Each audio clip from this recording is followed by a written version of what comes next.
Amazina yanjye ni Rwemera Kelly.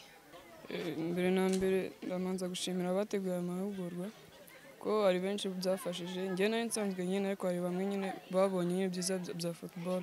Hari bamwe bazamura impano zabo.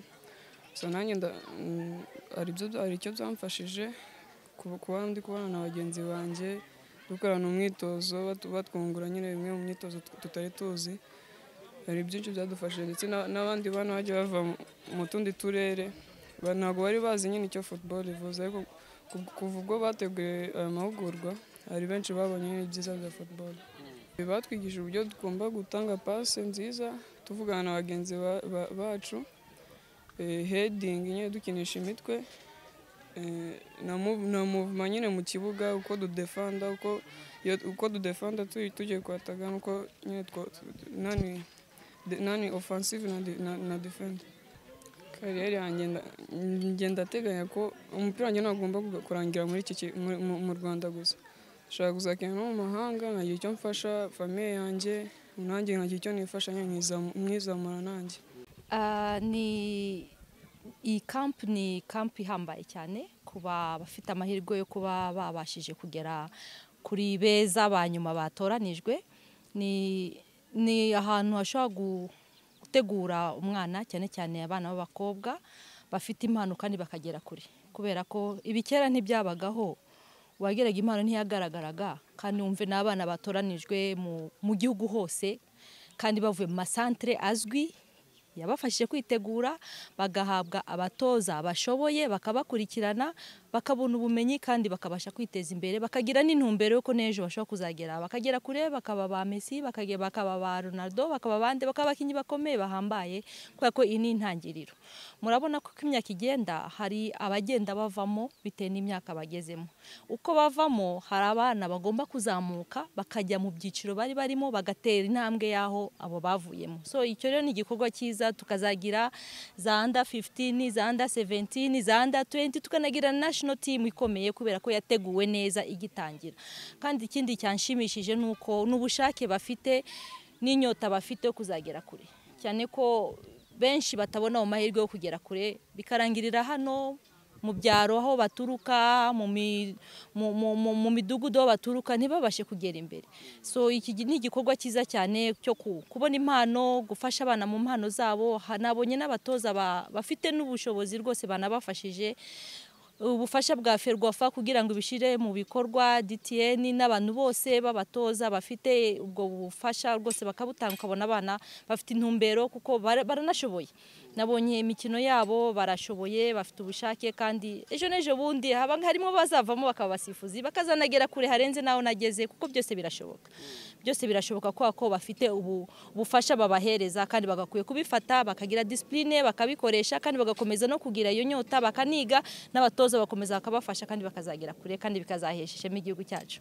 Cyane kuko siporo ntabwo ikiri ijambo siporo ni business. Siporo yabaye business, siporo yaragutse, benshi batunzwe na siporo, nanjye natunzwe na siporo, kandi n'ubu munsi ntunzwe na siporo. Birashoboka kubera ko ikintu cya mbere nukumva ko siporo atari ukuza ukishimisha bikarangira ukagenda.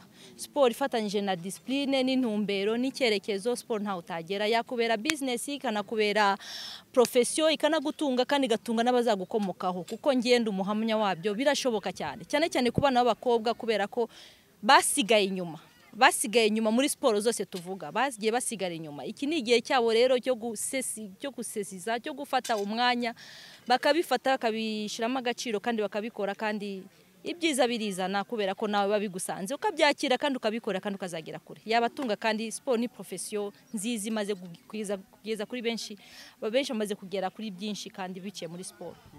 Urakoze cyane. Impamvu turi hano nuko mu by'ukuri iyi ni gahunda ireba abana bakiri mu mashuri, kandi ivuga amashuri tuba biri mu nshingano ya Federation ya Sport Scolaire.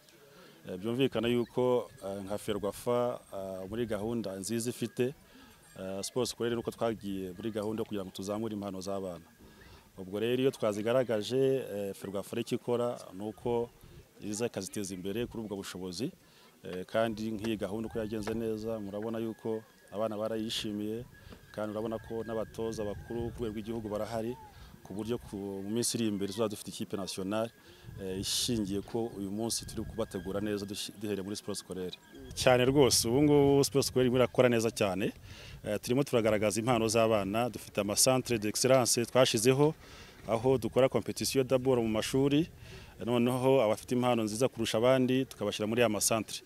Byumvikana rero icyo dukora nyuma yaho tumaze kugaragaza iriya mpano, duhamagarira amafederasiyo yandi kugira ngo azampano iziteze imbere. Umwana noneho ahure n'umukoci ufite ubundi bumenyi, amuzamurira impano ye, noneho azagera igihe cy'uburyo yakinira ikipe yisumbuyeho. Icyadushimisha gikomeye cyane uko dufite icyo hazaza ikipe y'igihugu, nk'uko wayibonye no mutoza mukuru wa ekipe nationale Bwana Kasambongo, wabonye ko hari abo yatoranyijemo mu by'ukuri, ubona ko mu minsi iri imbere dufite ikipe y'igihugu izabihagaze neza. Ikintu cyose kirategurwa, utagiteguye mu by'ukuri ntabwo wavuga ngo mu minsi iri imbere uzagira ikipe nationale utarayiteguye. Iyo ubonye ukuntu abana biteguye, uko bitabiriye, urabona yuko mu by'ukuri icyizere kirahari, impano zirahari. Ahubwo reka inzego zose, yaba Minisiteri ya Siporo, yaba Ferwafa, yaba n'amafederasiyo, naze afasha bano bana kugera ku ndoto zabo, kuko barabishoboye, barabishaka, kandi harimo icyizere gikomeye cyane. Birumvikana umubare w'abana bacyari muto bitewe n'ubushobozi. Ubushobozi buhari mu by'ukuri, twakwifuza kuri umubare wakwiyongera kugira ngo tugire abana benshi, muri abo benshi hazavamo bake beza, kuko bose iyo baje byanze bikunze bakenera ubushobozi bwo kubatunga, bwo kubitaho. Ubwo rero turifuza yuko abagenerwabikorwa n'abafatanyabikorwa twareba icyakorwa kugira ngo umubare uziyongere, byumvikana n'ubushobozi buziyongere bwo kubafata neza, kugira ngo tubone impano nyinshi zitandukanye muri abo bana. La performance du jeune était intéressante. Ce que j'ai beaucoup apprécié, c'est le stage, c'est le camp. Parce qu'on fait beaucoup de travail sur le football féminin en ce moment. C'est le président de la Ferwafa qui m'a demandé, avec bien sûr la FIFA, c'est un dossier FIFA, avec les scolaires qui sont partenaires, qui nous sont nos partenaires. On essaie de faire avancer le football féminin. Et j'ai trouvé que le niveau était plutôt pas mal. Mais c'était un stage de perfectionnement pour le football catégorie U15 et U17. Et il y avait deux volets. Il y avait le perfectionnement des joueuses U15 et U17. Et il y avait aussi l'amélioration des coachs qui s'occupent des centres d'excellence, parce qu'on a 6 centres d'excellence dans tout le Rwanda pour les filles et 6 centres d'excellence pour les garçons. Et donc là, il y a les head coachs des 6 centres qui sont là. Et eux aussi sont en formation. Ils sont en formation avec moi sur le CAFC depuis 2 ou 3 modèles. Ils ont fait 2 modules. Il restera le 3e module pour l'examen. Et en même temps, ils sont en formation là, tous les jours, pendant le camp de perfectionnement. Donc on fait d'une pierre deux coups. On est en train de former les jeunes talents du féminin du Rwanda. Et on forme aussi les coachs. Parce que si on va faire progresser le football féminin et les joueuses féminines ou masculins, il faut aussi faire progresser les coachs. Si on n'a pas de bons coachs, pour avoir de bons coachs, il faut des bons instructeurs. Et si on a des bons instructeurs, on a des bons coachs. Si on a des bons coachs, on a des bons joueurs. Si on n'a pas cette chaîne, on n'y arrive pas. Donc on est en train de monter tout ça tranquillement. Bon, je ne le fais pas tout seul. Je travaille pour la Ferwafa. Je suis en partenariat avec la FIFA, bien sûr, sur le dossier. Et avec mes amis du foot scolaire qui m'aident beaucoup pour les championnats, pour les formations. Donc c'est un travail d'équipe. Et je pense qu'on s'en est bien sorti. On va faire la même chose au mois de juillet pour les garçons, U15, U17. Ce sera la même chose, ce sera les centres d'excellence, mais cette fois-ci, ce sera les garçons. Et donc, je trouve que c'était bien, il y avait un bon niveau. J'ai été surpris par l'engagement. Il y avait de l'engagement, techniquement, c'était pas mal. Maintenant, il y a du travail à faire parce que ce n'est pas le niveau rwandais qui m'intéresse, c'est le niveau international.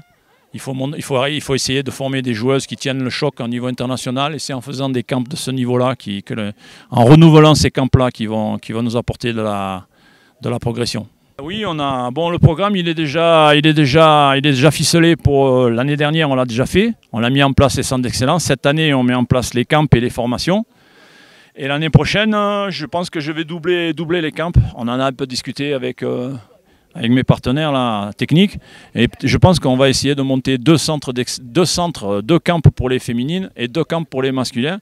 Plus, on va finir aussi par une formation l'année prochaine de scouting. Parce qu'on veut arriver à ce que dans chaque région, on regroupe les meilleures joueuses 15 ans, 17 ans chez les filles et les garçons dans les écoles pilotes qui s'appellent les centres d'excellence. Donc ça c'est fait pour la saison prochaine. Et j'ai déjà parlé un petit peu avec le ministère, avec Madame la ministre et avec mon président. Et je leur ai dit que même quand le contrat avec la FIFA pendant 3 ans de TDS est fini, je pense qu'il y aura tout sera mis en place. Il faudra qu'on le continue absolument si on veut continuer le développement du football. Si on travaille 3 ans et on arrête, ce serait une grosse erreur. Bon, le football féminin au Rwanda, on est au premier étage. Je suis arrivé, il n'y avait pas beaucoup de niveaux. Bon, on s'occupait beaucoup de l'équipe première qui continuait les compétitions internationales. Mais après, tout ce qui était le reste, au niveau des championnats, c'était pas top. Au niveau des équipes nationales, il n'y en avait pas. Maintenant, on a nos équipes nationales U20, U17, on est en train de la créer, on est en train de mettre en route toutes les équipes nationales féminines. Les championnats sont de bonne qualité au niveau des championnats féminins scolaires. Et on a rajouté, en plus, avec nos partenaires scolaires, on a les championnats U13, U16, U20.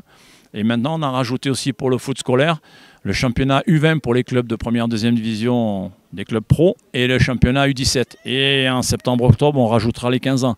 Donc on est en train de mettre toute une stratégie en place.